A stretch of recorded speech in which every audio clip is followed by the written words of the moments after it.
Picture yourself on an Aikido mat, facing an opponent who's charging at you with full force. In that split second, you have a choice. Meet force with force, or step aside and redirect that energy. This isn't just a martial arts technique. It's a powerful life strategy that can transform your relationships, career, and personal growth. Hey there, I'm Ayla, and today we're diving into a game-changing concept, the art of energy redirection. It's not just about stepping aside, it's about channeling that energy into something positive. Sounds intriguing, right? Trust me, this is where true personal power lies. Think about the last time you faced a challenging situation, maybe a heated argument with your partner or a stressful project at work. Our instinct is often to push back, to resist. But what if, instead of fighting, you could redirect that energy towards something constructive? Let's break this down with a real-life example. Imagine your boss constantly criticizing your work, often unfairly. The natural reaction might be to defend yourself or work harder to prove them wrong. But what usually happens? You end up stressed, resentful, and probably still criticized. Now, picture approaching this situation like an Aikido master. Instead of meeting your boss's energy head-on, you step aside.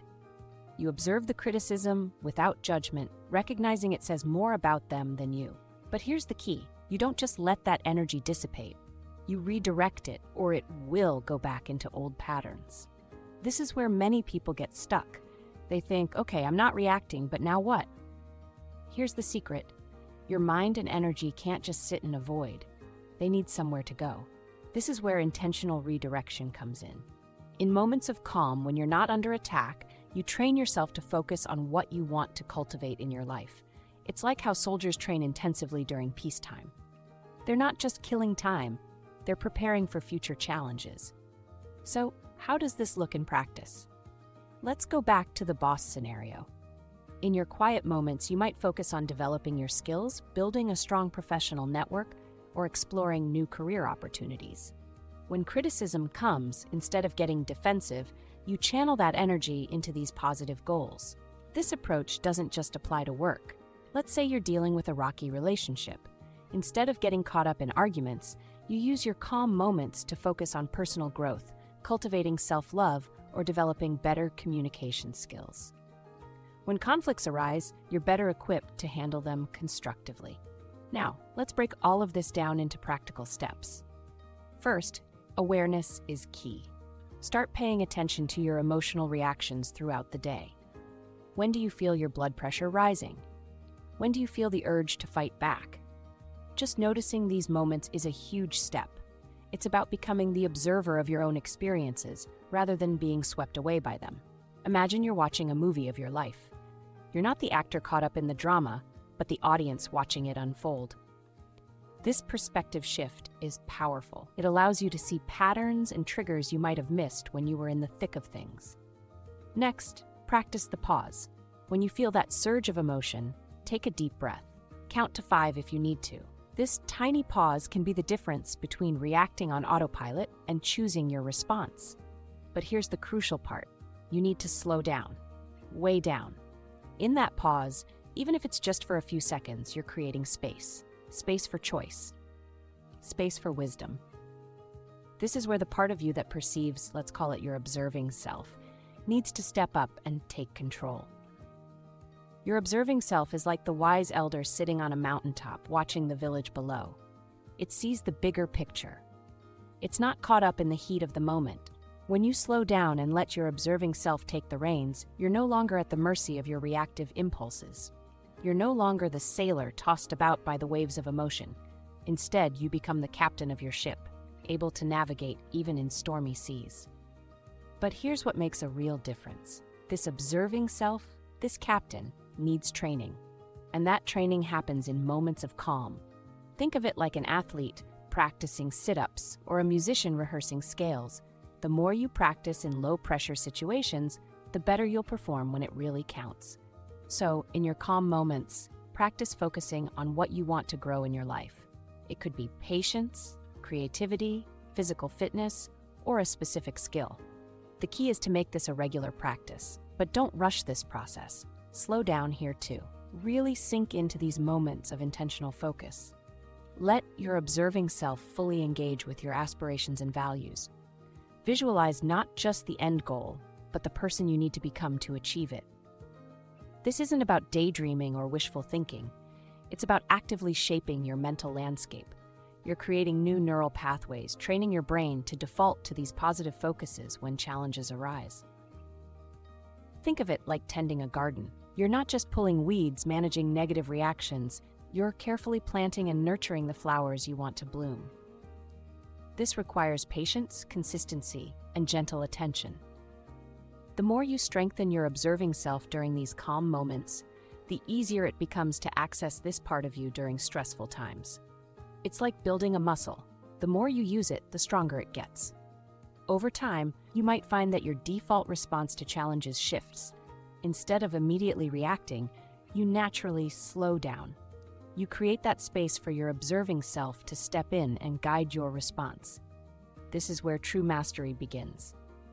Let's look at another example. Say you're trying to break a bad habit, like procrastination. The traditional approach might be to use willpower to force yourself to work. But what happens? The more you try to force it, the more resistance you feel. Instead, try applying the Aikido principle. When you feel the urge to procrastinate, don't fight it. Step aside and observe the feeling without judgment. There's that urge again. But don't stop there. Redirect that energy into something that supports your goal. Maybe you spend 5 minutes organizing your workspace, or you review your goals for the day. You're not feeding the procrastination, but you're also not leaving your energy in a void. This principle can be applied to so many areas of your life. That friend who always brings drama? Instead of getting sucked in, redirect your energy into cultivating more positive relationships. That project at work that's stressing you out? Use your calm moments to visualize success and build your problem-solving skills. The beauty of this approach is that it doesn't just change your external circumstances, it transforms you from the inside out. As you practice energy redirection, you'll likely find yourself becoming more resilient, focused, and in control of your life. You might start noticing patterns you were blind to before.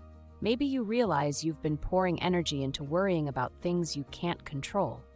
Or perhaps you see how your habit of comparing yourself to others is holding you back. This awareness is powerful. It allows you to make conscious choices about where you want to invest your energy. Now, I want to be clear. This isn't about suppressing your emotions or pretending everything is fine when it's not. It's about acknowledging the challenges while choosing where to focus your energy. It's about responding rather than reacting. As you start to practice this in your daily life, you might be surprised at how people around you react. When you're no longer feeding into drama or negativity, but instead radiating purpose and growth, you might find that people either step up their game or naturally fall away from your life. Either way, you win. Remember, this is a practice. There will be days when you nail it, feeling like an Aikido master effortlessly redirecting life's challenges. And there will be days when you get caught off guard and fall back into old patterns. That's okay. The key is to keep coming back to this practice, to keep choosing growth over stagnation, purpose over aimlessness. So here's my challenge to you. For the next week, commit to practicing energy redirection in your daily life. When you feel yourself getting caught up in a negative situation, take a step back. Observe without reacting. Then, consciously redirect that energy towards something positive you want to cultivate. But don't stop there. Each day, spend at least 10 minutes in a calm state, focusing on what you want to grow in your life. It could be through meditation, journaling, or simply quiet reflection. This is your training ground, your dojo for life. You might just find that by redirecting your energy, you accomplish more than you ever thought possible. By choosing where to focus, you gain more control over your life's direction. And by cultivating positive growth in moments of calm, you build the strength to handle whatever challenges come your way. Remember, in the Aikido of life, true power doesn't come from how hard you can push. It comes from your ability to redirect energy, both external and internal, towards your goals and values. Your energy is your most precious resource. Use it wisely, direct it intentionally, and watch as your world begins to transform. If this video resonated with you, I'd love to hear about it. Share your experiences with energy redirection in the comments below. Subscribe for more life-changing insights and pass this video along to someone who might need this message today.